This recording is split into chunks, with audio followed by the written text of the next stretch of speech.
Good morning girls.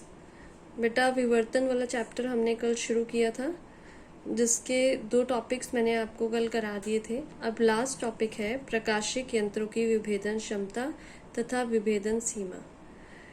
कुछ books में ये टॉपिक विवर्तन वाले चैप्टर में है और कुछ बुक में ये टॉपिक जो है ऑप्टिकल इंस्ट्रूमेंट्स, जहाँ आपने सूक्ष्मदर्शी और दूरदर्शी पढ़ा है, उस चैप्टर में है। तो यहाँ मैं आपको एक्सप्लेन कर देती हूँ। सबसे पहले विभेदन क्षमता क्या होती है। तो विभेदन क्षमता होती है किसी प्रकाशिक यंत्र द्वारा 2 समीप वस्तुओं के प्रतिबिंब को अलग अलग करने की क्षमता को उस यंत्र की विभेदन क्षमता कहते हैं।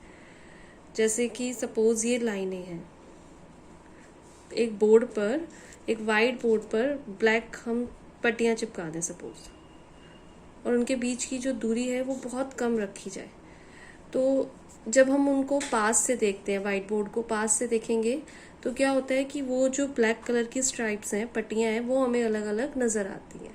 ठीक है, हमारी आंख भी तो एक प्रकाशिक यंत्र है, और जैसे जैसे हम उस बोर्ड से दूर होते जाते हैं तो क्या होता है, वैसे वैसे ये जो पट्टियां हैं, ये इनमें हमें डिफरेंस नहीं नजर आएगा। ये क्या कर जाएंगी, एक दूसरे के ऊपर ओवरलैप, इस टाइप से ओवरलैप कर जाएंगी, तो हमें ये एक जैसी पट्टियां, मतलब एक सारी नजर आएंगी कि पूरा बोर्ड ही ब्लैक नजर आएगा। ठीक है, तो विभेदन क्षमता क्या होती है। विभेदन क्षमता होती है किसी भी प्रकाशिक यंत्र द्वारा कोई जो पास पास वस्तु है, उनकी जो इमेज बन रही है, उसको अलग अलग करने की क्षमता उस यंत्र की विभेदन क्षमता कहलाती है। और ये जो विभेदन क्षमता है, ये किस पर निर्भर करती है, या फिर 2 वस्तु का जो अलग अलग दिखाई देना है, या ये जिस तरीके से जो दिखाई देना है, वो किस पर निर्भर करता है। वो निर्भर करता है कि हमारी आंख पर उस वस्तु से कितना दर्शन कोण बन रहा है। अगर हम एक स्वस्थ मनुष्य की आंख के बारे में बात करें, मतलब जिसकी आंख में कोई दोष ना हो, ना निकट दृष्टि दोष हो, ना दूर दृष्टि दोष हो, तो उसकी जो विभेदन सीमा जो होती है वो होती है 1 मिनट। ठीक है, और अगर 1 मिनट का मतलब कि वो जो दर्शन कोण है वो 1 मिनट होता है। अगर दर्शन कोण 1 मिनट से छोटा है, जो वस्तु हम देख रहे हैं, जो वस्तुएं हम पास पास रखी हुई वस्तुएं देख रहे हैं, उन वस्तुओं से जो हमारी आंख पर दर्शन कोण बन रहा है, अगर वो दर्शन कोण 1 मिनट से छोटा है, तो वो वस्तुएं हमें अलग अलग दिखाई नहीं देती। ठीक है, तो इस कोण को क्या कहेंगे हम, नेत्र की विभेदन सीमा। तो किसी भी वस्तु जो पास पास रखी हुई वस्तुएं हैं, उनका सेपरेट दिखाई देना किस पर डिपेंड करता है, वो डिपेंड करता है दर्शन कोण पर, कि वो वस्तुएं जो है हमारी आंख पर कितना दर्शन कोण बना रही हैं। और जो विभेदन सीमा होती है वो विभेदन क्षमता की व्युत्क्रमानुपाती होती है। विभेदन क्षमता तो हो गई किसी प्रकाशिक यंत्र द्वारा 2 समीपवर्ती वस्तुओं के प्रतिबिंब को अलग अलग करने की क्षमता उस यंत्र की विभेदन क्षमता कहलाती है। और विभेदन सीमा क्या होती है, 2 निकट रखी वस्तुओं के बीच वह दूरी जिस पर वस्तुएं प्रकाशिक यंत्र द्वारा स्पष्ट दिखाई दे सकें, उसे यंत्र की विभेदन सीमा कहते हैं। तो विभेदन क्षमता और विभेदन सीमा जो है वो एक दूसरे के व्युत्क्रमानुपाती होती है। तो हमें कैसे पता चलेगा कि अगर सपोज 2 प्रकाशिक यंत्र हमारे पास हैं, तो हम कैसे पता लगा पाएंगे कि इनमें से प्रकाशिक यंत्र अच्छा कौन सा है।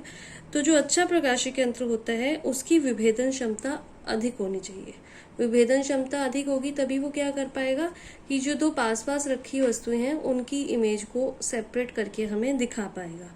और विभेदन क्षमता अधिक का मतलब है कि विभेदन सीमा कम होनी चाहिए। तो ये एक अच्छे प्रकाशिक यंत्र की पहचान है कि उसकी विभेदन सीमा कम और विभेदन क्षमता अधिक होनी चाहिए। अब आपके कोर्स में टॉपिक है कि सूक्ष्मदर्शी की विभेदन क्षमता और विभेदन सीमा, साथ ही साथ दूरदर्शी की विभेदन क्षमता और विभेदन सीमा। तो सबसे पहले सूक्ष्मदर्शी की विभेदन क्षमता और विभेदन सीमा। तो जो सूक्ष्मदर्शी है, सूक्ष्मदर्शी की विभेदन क्षमता क्या होती है, उसकी 2 समीपवर्ती वस्तुओं के प्रतिबिंबों को अलग अलग करने की क्षमता है।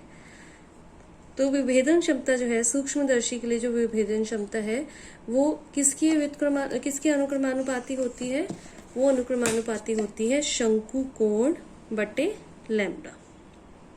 शंकु कोण और साथ में लैम्डा, मतलब शंकु कोण के तो विभेदन क्षमता जो है शंकु कोण के तो समानुपाती होती है और विभेदन क्षमता लैम्डा यानी कि तरंग दैर्घ्य के व्युत्क्रमानुपाती होती है।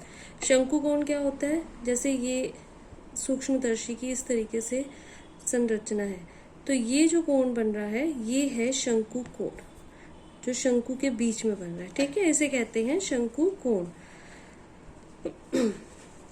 और ये जो है ये तो है अल्फा, ये भी है अल्फा, ये शंकु कोण है। तो जो पूरा शंकु कोण होता है वो होता है 2 अल्फा। अगर आप अल्फा की बात करें कि अल्फा क्या है, तो अल्फा होता है अर्ध शंकु कोण।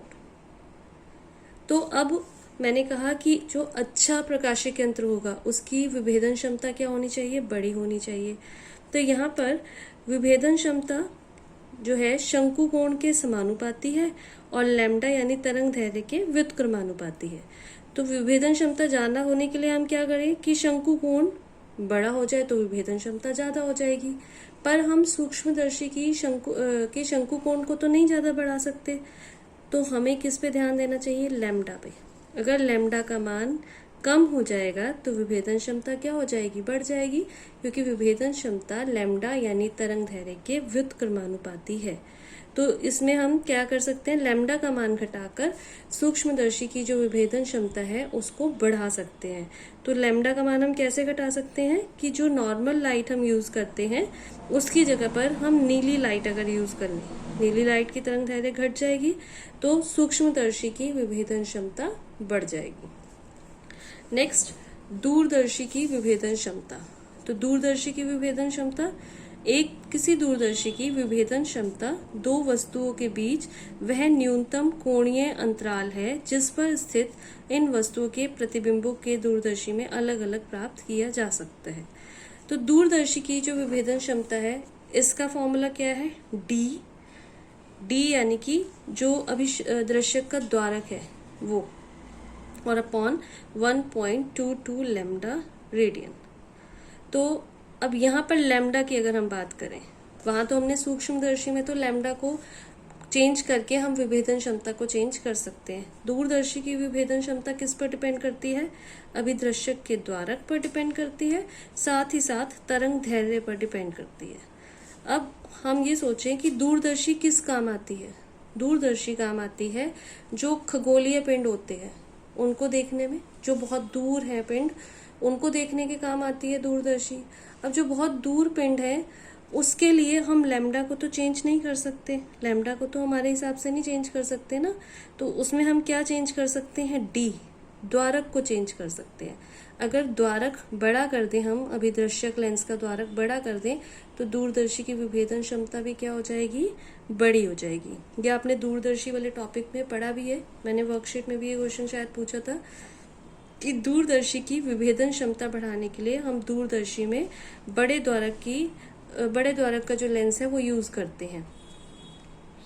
शायद खुशबू ने इसका आंसर दिया था कि विभेदन क्षमता बढ़ाने के लिए हम बड़े द्वारक का लेंस यूज करते हैं। वहां मैंने उस टाइम तक विभेदन क्षमता के बारे में आपको नहीं पढ़ाया था, तो वहां पर हम क्या रीजन देते हैं कि दूरदर्शी में हम बड़े द्वारक का अभिदर्शक लेंस क्यों यूज करते हैं, क्योंकि जब बड़ा द्वारक होता है लेंस का तो ज्यादा लाइट आती है, अंदर एंटर करती है, तो जो उससे इमेज बनती है वो बहुत ज्यादा चमकीली बनती है, प्रतिबिंब अधिक चमकीला बनता है। पर साथ ही साथ इसका रीजन ये भी है कि बड़े द्वारक का अभिदर्शक लेंस यूज करने से दूरदर्शी की विभेदन क्षमता भी बढ़ जाती है। पर अगर हम बड़े द्वारक का अभिदर्शक लेंस यूज करते हैं तो उसमें एक दोष भी आ जाता है, गोलीय विपथन का दोष। ये मैं आपको बता चुकी हूँ गोलीय विपथन के बारे में। तो गोलीय विपथन के दोष को हम कैसे दूर कर सकते हैं कि दूरदर्शी में हम अभिदर्शक के रूप में लेंस न लेकर क्या यूज करते हैं, परवलयकार दर्पण।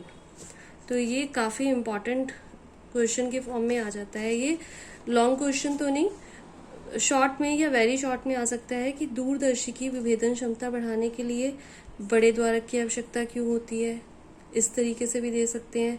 या फिर अभिदर्शक के रूप में द्वारक को हम परवलयकार दर्पण क्यों लेते हैं, लेंस क्यों नहीं लेते। तो एक तो विभेदन क्षमता बढ़ाने के लिए हम लैम्डा को नहीं चेंज कर सकते दूरदर्शी के लिए, इसलिए बड़े द्वारक का अभिदर्शक लेंस यूज किया जाता है।